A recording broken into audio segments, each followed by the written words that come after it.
Hello friends, welcome to Creative Medicine. In this lecture, we will learn about. Hello friends, let us now learn some important points about felbamate.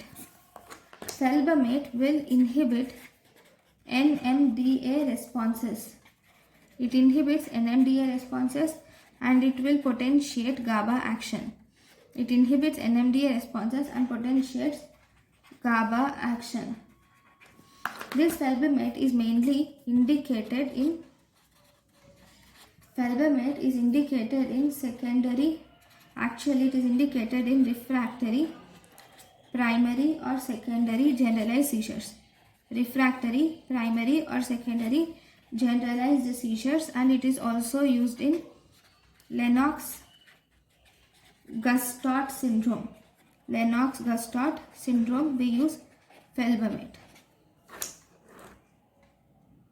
Then, what are the side effects? Felbamate is associated with aplastic anemia.